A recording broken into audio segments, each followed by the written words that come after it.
84 ಶ್ಲೋಕ ಆಗಿತ್ತು. 85ನೇ ಶ್ಲೋಕ. ರಜಃ ಕಣೈಃ ಖುರೋದ್ಧೂತೈಃ ಸ್ಪೃಶದ್ಭಿರ್ಗಾತ್ರಮಂತಿಕಾತ್ ತೀರ್ಥಾಭಿಷೇಕಜಾಂ ಶುದ್ಧಿಮಾದಧಾನ ಮಹೀಕ್ಷಿತಃ. ರಜಃ ಕಣೈಃ ಖುರೋದ್ಧೂತೈಃ ಸ್ಪೃಶದ್ಭಿರ್ಗಾತ್ರಮಂತಿಕಾತ್ ತೀರ್ಥಾಭಿಷೇಕಜಾಂ ಶುದ್ಧಿ ಮಾದಧಾನ ಮಹೀಕ್ಷಿತಃ. ಪದಚ್ಛೇದ. ರಜಃ ಕಣೈಃ ಖುರೋದ್ಧೂತೈಃ ಸ್ಪೃಶದ್ಭಿಃ ಗಾತ್ರಂ ಅಂತಿಕಾತ್ ತೀರ್ಥಾಭಿಷೇಕಜಾಂ ಶುದ್ಧಿಂ ಆದಧಾನ ಮಹೀಕ್ಷಿತಃ.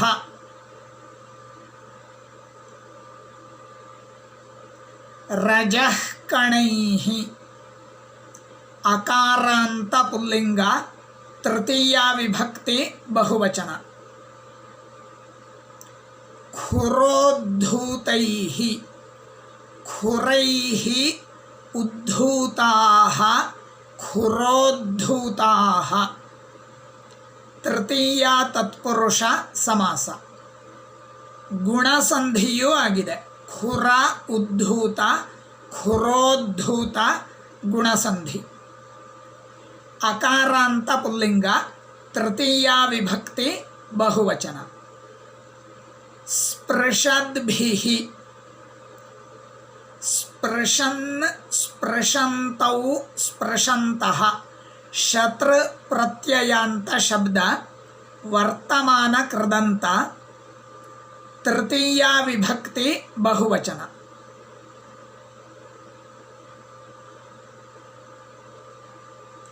ಗಾತ್ರಂ ಅಕಾರಾಂತ ನಪುಂಸಕಲಿಂಗ, ದ್ವಿತೀಯ ವಿಭಕ್ತಿ ಏಕವಚನ.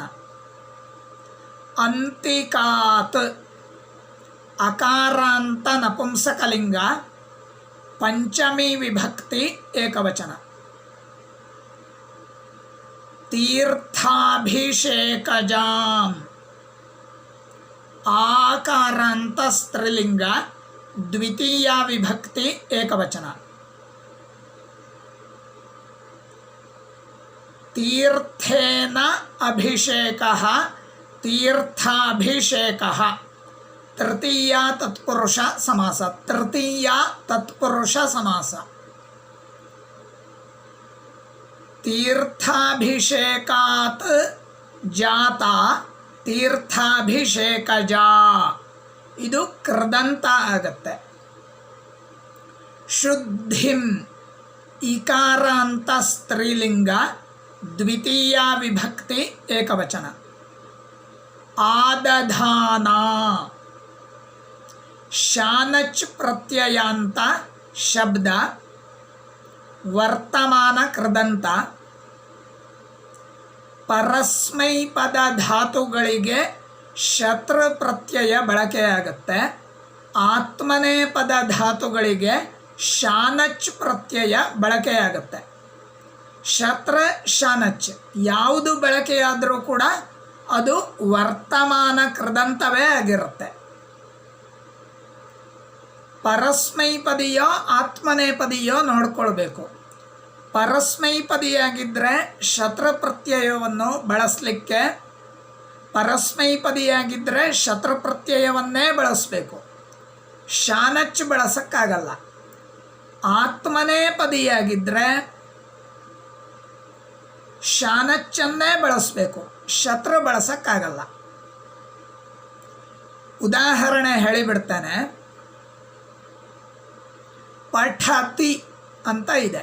ಇಕಾರ ಕೊನೆಗೊಳ್ಳುತ್ತೆ ವರ್ತಮಾನ ಕಾಲದಲ್ಲಿ. ಇದು ಪರಸ್ಮೈ ಪದ ಆಯಿತು. ಆದ್ದರಿಂದ ಶತ್ರ ಪ್ರತ್ಯಯ ಬಳಕೆಯಾಗತ್ತೆ.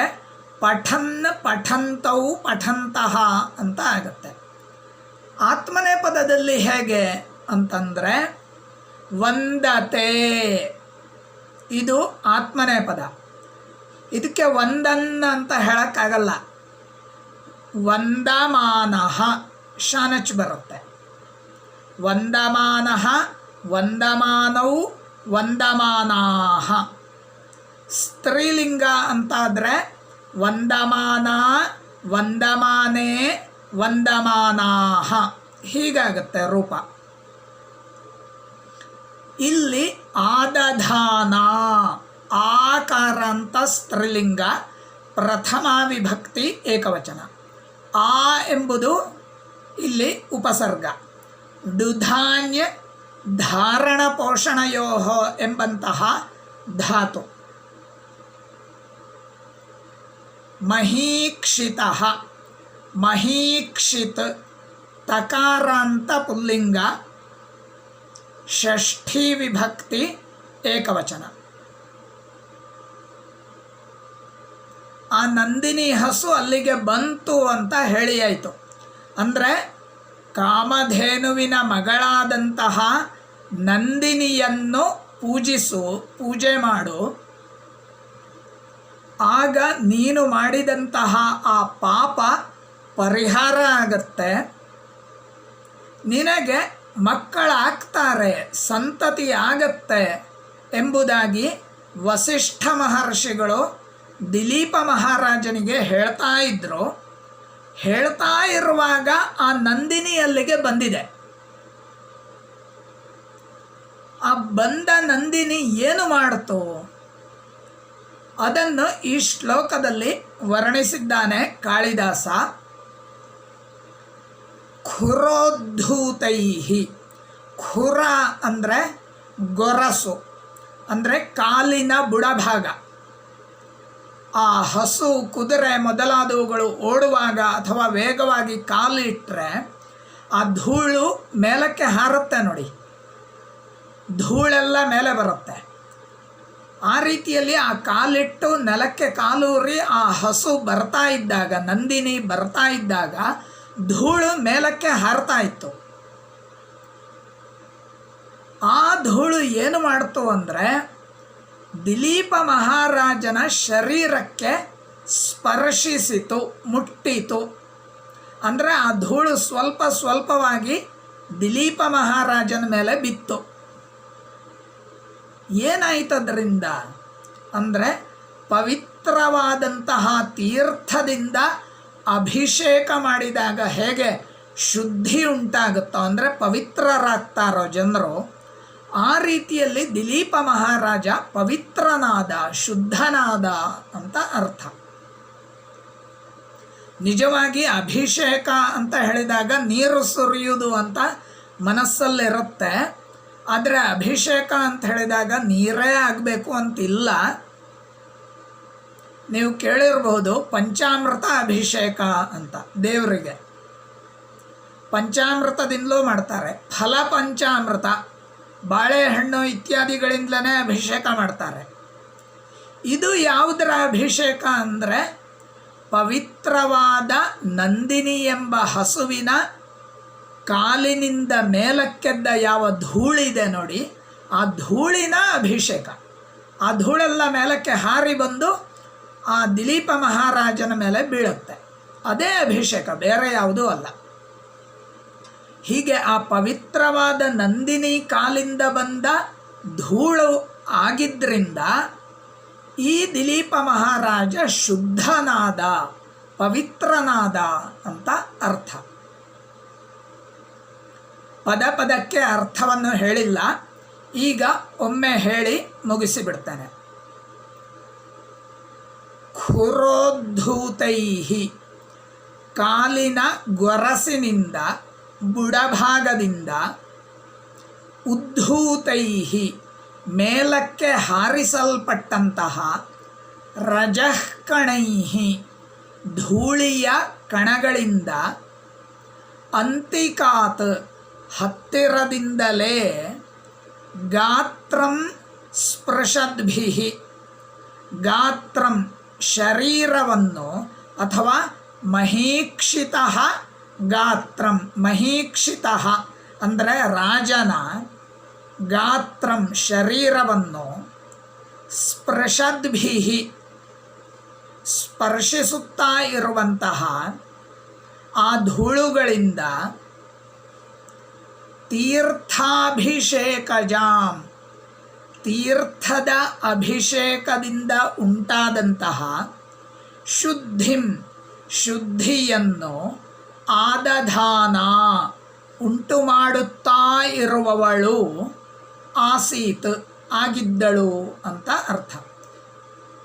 ಅಂದರೆ ಆ ನಂದಿನಿ ಆ ರೀತಿಯಲ್ಲಿ ದಿಲೀಪ ಮಹಾರಾಜನನ್ನು ಶುದ್ಧಗೊಳಿಸಿದಳು, ಪವಿತ್ರಗೊಳಿಸಿದಳು ಅಂತ ಅರ್ಥ. ಮುಂದಿನ ಶ್ಲೋಕವನ್ನು ನೋಡೋಣ.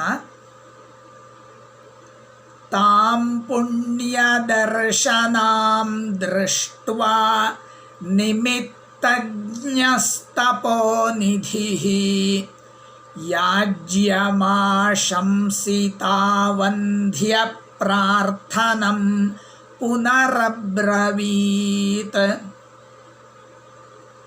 ತಾಂ ಪುಣ್ಯದರ್ಶನಾಂ ದೃಷ್ಟ್ವಾ ನಿಮಿತ್ತಜ್ಞಸ್ತಪೋನಿಧಿಃ ಯಾಜ್ಯಮಾಶಂಸಿತಾವಂಧ್ಯ ಪ್ರಾರ್ಥನಂ ಪುನರಬ್ರವೀತ್. ಪದಚ್ಛೇದ. ತಾಂ ಪುಣ್ಯದರ್ಶನಾಂ ದೃಷ್ಟ್ವಾ ನಿಮಿತ್ತಜ್ಞಃ ತಪೋನಿಧಿಃ ಯಾಜ್ಯಂ ಆಶಂಸಿತಾವಂಧ್ಯ ಪ್ರಾರ್ಥನಂ ಪುನಃ ಅಬ್ರವೀತ್. ತಾಂ ಸಾ ತೇ ತಾಃ ತದ್ ಶಬ್ದ ಸ್ತ್ರೀಲಿಂಗ, ದ್ವಿತೀಯ ವಿಭಕ್ತಿ ಏಕವಚನ. ಪುಣ್ಯದರ್ಶನಾಂ ಆಕಾರಾಂತ ಸ್ತ್ರೀಲಿಂಗ, ದ್ವಿತೀಯ ವಿಭಕ್ತಿ ಏಕವಚನ. ಪುಣ್ಯಂ ದರ್ಶನಂ ಯಸ್ಯಾಹ ಸಾ ಪುಣ್ಯದರ್ಶನ ಬಹುವ್ರೀಹಿ ಸಮಾಸ. ದೃಷ್ಟ್ವಾ ತ್ವಾ ಪ್ರತ್ಯಯಾಂತ ಅವ್ಯಯ. ನಿಮಿತ್ತಜ್ಞಃ ಅಕಾರಾಂತ ಪುಲ್ಲಿಂಗ, ಪ್ರಥಮ ವಿಭಕ್ತಿ ಏಕವಚನ. ತಪೋನಿಧಿಃ ಇಕಾರಾಂತ ಪುಲ್ಲಿಂಗ, ಪ್ರಥಮ ವಿಭಕ್ತಿ ಏಕವಚನ. ಯಾಜ್ಯಂ ಅಕಾರಾಂತ ತಪೋನಿಧಿಃ ಇಕಾರಾಂತ ಪುಲ್ಲಿಂಗ, ಪ್ರಥಮ ವಿಭಕ್ತಿ ಏಕವಚನ. ಯಾಜ್ಯಂ ಅಕಾರಾಂತ ಪುಲ್ಲಿಂಗ, ದ್ವಿತೀಯ ವಿಭಕ್ತಿ ಏಕವಚನ.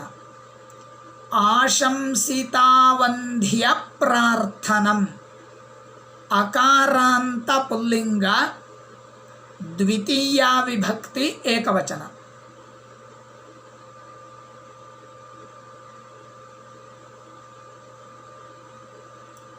ಅವಂಧ್ಯಂಚ ತತ್ ಪ್ರಾರ್ಥನಂಚ ಅವಂಧ್ಯ ಪ್ರಾರ್ಥನಂ ಕರ್ಮಧಾರಯ ಸಮಾಸ.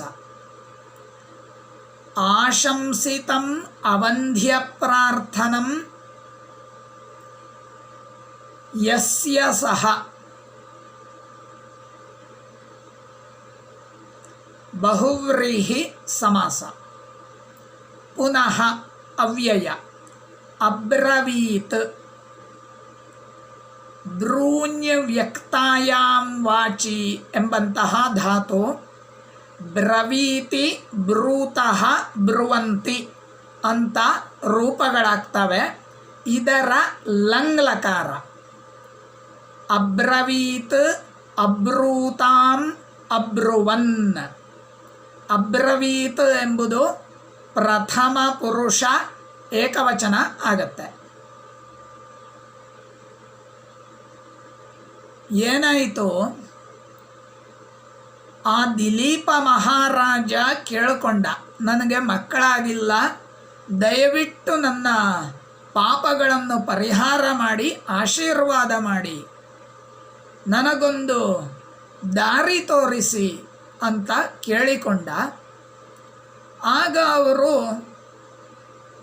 ಧ್ಯಾನವನ್ನು ಮಾಡಿ ಏನು ದೋಷ ಇದೆ ಅಂತ ತಿಳ್ಕೊಂಡು ಹೇಳಿಬಿಟ್ರು, ಏನೂ ಆಗಿಲ್ಲ. ಹೀಗೆ ಕಾಮಧೇನುವಿಗೆ ನೀನು ನಮಸ್ಕಾರ ಮಾಡಿಲ್ಲ, ಪೂಜೆ ಮಾಡಿಲ್ಲ, ಅವಮಾನ ಮಾಡಿದ್ದಿ, ಆದ್ದರಿಂದ ಮಕ್ಕಳಾಗಿಲ್ಲ. ಈಗ ನೀನು ಅವಳ ಮಗಳಾದಂತಹ ನಂದಿನಿಯನ್ನು ಪೂಜೆ ಮಾಡು, ಆಗ ನಿನಗೆ ಮಕ್ಕಳಾಗ್ತಾರೆ ಅಂತ ಮುಂಚೆ ಆಶೀರ್ವಾದ ಮಾಡಿ ಆಗಿತ್ತು. ಆದರೆ ಅದು ಮಾಡಿರುವ ಆಶೀರ್ವಾದ ಫಲಿಸುತ್ತಾ ಇಲ್ವಾ? ವಸಿಷ್ಠ ಮಹರ್ಷಿಗಳು ಹೇಳಿದ್ದಂತೂ ನಿಜ, ಆದರೆ ಮಕ್ಕಳಾಗಬಹುದಾ? ಅದನ್ನು ಈ ಶ್ಲೋಕದಲ್ಲಿ ಸ್ಪಷ್ಟವಾಗಿ ಕಾಳಿದಾಸ ವರ್ಣಿಸಿದ್ದಾನೆ. ವಸಿಷ್ಠ ಮಹರ್ಷಿಗಳು ಆ ಆಕಳನ್ನು ನೋಡಿ, ಅಂದರೆ ಹಸುವನ್ನು ನೋಡಿ, ನಂದಿನಿಯನ್ನು ನೋಡಿ, ನಾನು ಹೇಳಿದಂತಹ ಮಾತು, ನಾನು ಮಾಡಿದಂತಹ ಆಶೀರ್ವಾದ ಫಲಿಸುತ್ತೆ ಎಂಬುದಾಗಿ ನಿಶ್ಚಯ ಮಾಡಿಕೊಂಡ್ರು. ಹೇಗೆ ಅಂತ ನೋಡಿ. ನಿಮಿತ್ತಜ್ಞ, ನಿಮಿತ್ತ ಅಂದರೆ ಕಾರಣ, ಕಾರಣ ಅಂದರೆ ಶಕುನಗಳು, ಶಕುನಗಳನ್ನು ತಿಳಿದಿರುವಂತಹ ತಪೋನಿಧಿ. ಶಕುನ ಅಂತ ಹೇಳಿದಾಗ ಕೆಲವರು ಬೆಕ್ಕು ಅಡ್ಡ ಬರೋದು ಅಂತ ಅಂದ್ಕೊಂಡಿರ್ತಾರೆ. ಅದು ಒಂದೇ ಅಲ್ಲ, ತುಂಬ ಇದೆ ಶಕುನಗಳು. ಅವುಗಳ ಬಗ್ಗೆ ತುಂಬ ಅನುಭವ ಇದ್ದರೆ ಮಾತ್ರ ಹೇಳಬಹುದು, ಇಲ್ಲದಿದ್ದರೆ ಹೇಳಲಿಕ್ಕಾಗಲ್ಲ. ಈ ವಸಿಷ್ಠ ಮಹರ್ಷಿಗಳಿಗೆ ಅವೆಲ್ಲವೂ ಗೊತ್ತಿತ್ತು. ಅಂತಹ ತಪೋನಿಧಿ, ತಪೋನಿಧಿಯಾದಂತಹ ವಸಿಷ್ಠ ಮಹರ್ಷಿಗಳು ತಾಂ ಆ ಪುಣ್ಯ ದರ್ಶನಾಂ, ಪುಣ್ಯಕರವಾದ ದರ್ಶನವನ್ನು ನೀಡುತ್ತಿರುವಂತಹ ನಂದಿನಿಯನ್ನು ದೃಷ್ಟ್ವಾ ನೋಡಿ, ಆಶಂಸಿತಾವಂಧ್ಯ ಪ್ರಾರ್ಥನಂ, ಅಂದರೆ ನಾನು ಏನು ಆಶೀರ್ವಾದ ಮಾಡಿದ್ನೋ ಅದು ಗೊಡ್ಡು ಆಗಲ್ಲ, ಸುಳ್ಳಾಗಲ್ಲ ಎಂಬುದಾಗಿ ತಿಳಿದವನಾಗಿ, ಅಥವಾ ಪ್ರಾರ್ಥನೆಯನ್ನು ತಿಳಿದವನಾಗಿ